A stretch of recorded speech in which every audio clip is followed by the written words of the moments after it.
Claire, and I hope you are having a wonderful day wherever you are in the world. Today we're going to be talking about anxiety and just delving that little bit more into that. And we are going to be talking through some strategies that can help you instantly after you've listened to this episode. So make sure that you've got a pen and paper, because we're going to be asking you a few questions that you can actually work through, and it's a bit of an episode that you'll be able to interact with, and hopefully you will come out a bit with some strategies for managing your anxiety. So I wanted to create this episode as I have so many people that have been contacting me recently about their Covid-19 anxiety and how can I help them. And I think when I'm working one-on-one with clients, or my therapy clients or my coaching clients, I can really get in deep and work specifically to them and what they need. But I'm only helping that one person at one time. So it's really important to be able to spread the message a little bit further and to help as many people as I can. So that feels really good, just to be able to put that out there and to just help more than one person at this difficult time, really. So firstly, I just wanted to let you know that it's completely normal to experience what you are going through at this moment in time, to have anxiety for what's happening for you right now.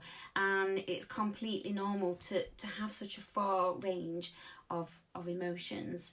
It's a difficult time, and naming those emotions that you're currently feeling and that you're currently going through is hugely beneficial for our mental well-being. Just to take a moment to be able to tune into our bodies and to recognise what we're experiencing and what we're feeling and what we're thinking about is a really powerful way to just acknowledge that and not to discredit it. When we tend to just deepen them down, we're not really acknowledging the emotions and they've got nowhere to go. So what I want you to do is to get your pen and paper and have that to one side. And before we start writing those down, what you are currently feeling, I want you to just take a moment, take a really deep cleansing breath in, and then I want you to tune within. So I just want you to just go within yourself and just have a think about tuning into your body and notice how you're feeling. What are you thinking? What are you feeling? Where can you feel it? Does it feel tight in your tummy? Do you have a headache? Do you feel hot and clammy? So just have a check in and see what it feels for you and how you're feeling right here, right now, listening to me. And then I want you to write down any of these feelings that I'm going to call out. So, are you feeling anxious, stressed, worried? Write them down if you are. Fearful, have a low mood, lonely, overwhelmed, helpless. Do you get a feeling of helplessness, frustration, guilty? Do you feel angry? So write those down and then just pop them to one side. And there might be some emotions that I've not mentioned on there that you are currently thinking or feeling. So write those down, even if they're just thoughts. It's really important to recognise that anxiety can have both mental and physical symptoms, and it's different for everybody. So no one person is the same, but there is a pretty much a general type of feelings and physical feelings and thoughts that go along with anxiety, but no one's the same. So it's really important to identify and understand the difference between mental and physical anxiety and what that feels like, because when we can recognize them and identify them, we can use different tools to help ourselves. And I use different tools and techniques with my clients to help with either their physical or either mental symptoms. So mental anxiety can best be described as an unhelpful thinking pattern. We experience mental anxiety, we experience it when our mind fixates on a threat that we're experiencing. So if we think about COVID-19 and being in lockdown and have a think about what you're going through at the moment. Is it a fearful threat of someone catching COVID-19 or is it a fearful threat of you being infected by COVID-19? Is it a threat that you might lose your job? Is it a threat that your family, you've not seen them for such a long time? So your threat that your mental anxiety is feeling a threat towards is very personal to you. So it might be quite good just to write a few notes down. It might be more than one thing. It might be a collection of things. And that's usually the case when it comes to anxiety. So it's a perceived threat, and that's what our mind and our brains are working in conjunction with to fight off this threat. And that brings stress, uncertainty and negativity along with it.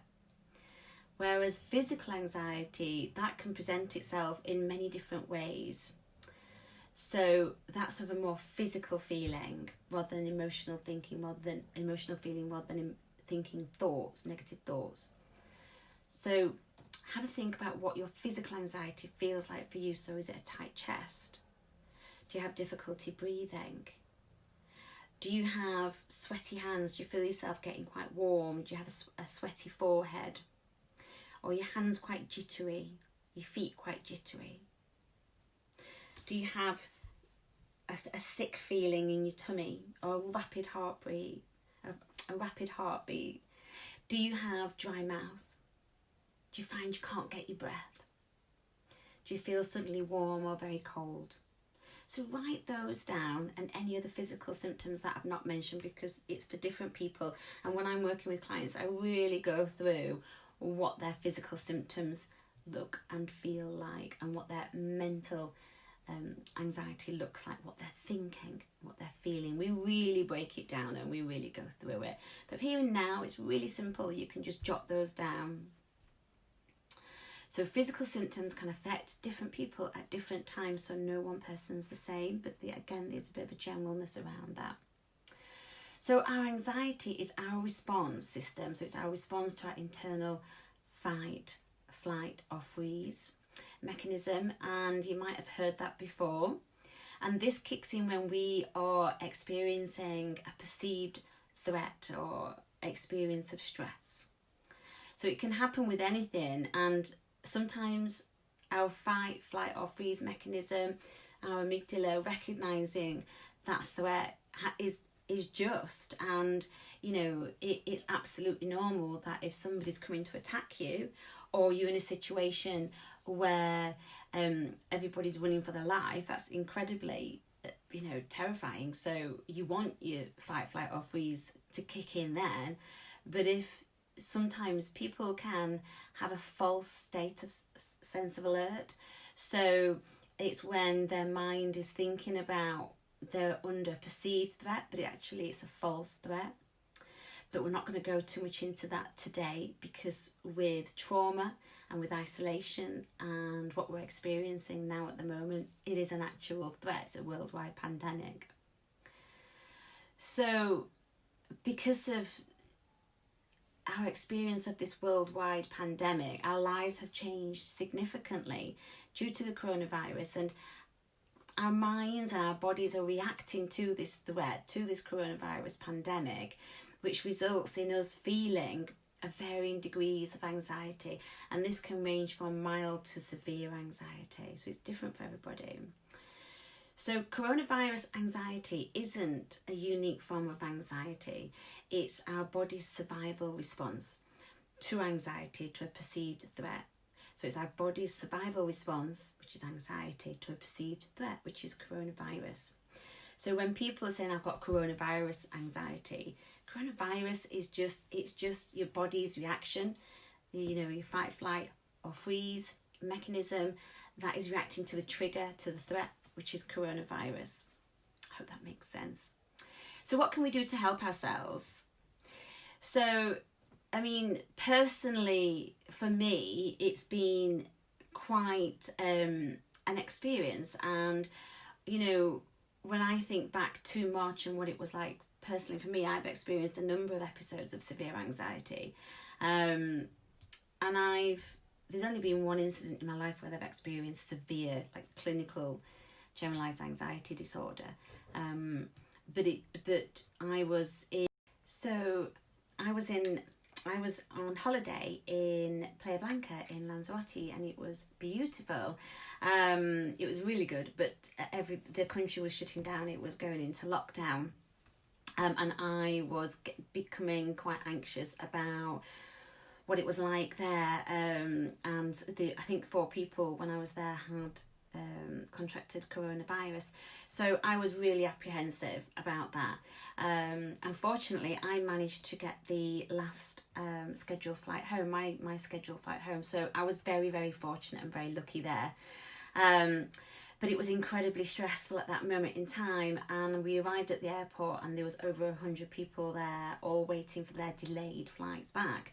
And everything was closed. So you can imagine it was a bit like a cattle market. There was all these people there, and it was incredibly stressful, and the tension was quite palpable. So over the period of that day coming back, my anxiety was mild, working up to moderate, working up to severe, and I was just keeping it all under control, really. Get on the flight, get home, get back to the UK. It was a pretty terrifying moment. And I was pretty scared about getting on a plane, being packed with people that we just don't know if they've got coronavirus or not. So a really tense, stressful time. And when I did finally arrive home, I just went into survival mode, because I'd seen everybody shopping and getting everything in and stocking up on food, and I thought there's just not going to be anything left. So I managed to get some tin soup. The shelves were empty, but I managed to get some essentials and some food in. That was quite good, and some dog food as well, which is always essential for the fur babies. But literally, the next day I had to arrange all my face-to-face sessions to online. So it was really stressful working through that and just going into survival mode, locking down, getting everything rearranged or cancelled. And incredibly stressful time. And after a few days, I actually I was experiencing severe physical chest pains, which was quite frightening, really. And I had difficulty breathing. And of course, the breath is one of the symptoms for coronavirus. So I couldn't quite get the deep breath. I couldn't quite get to regulating my breathing to a normal pattern. And I thought, oh my God, I've got coronavirus. So I was checking everything, going into check-in mode online, checking everything on there, double checking are my symptoms the same. And then something just kicked in my mind, and I just realised that these symptoms are actually identical to severe anxiety.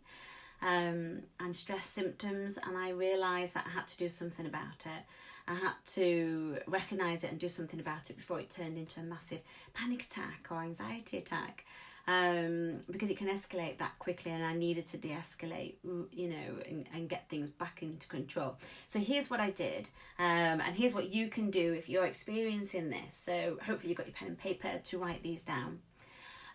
So I wrote down I just columnised it up, and I wrote down what I was thinking at that moment in time, and what I was emotionally feeling. So I was checking in with myself and thinking, what am I feeling here? Am I feeling frustrated?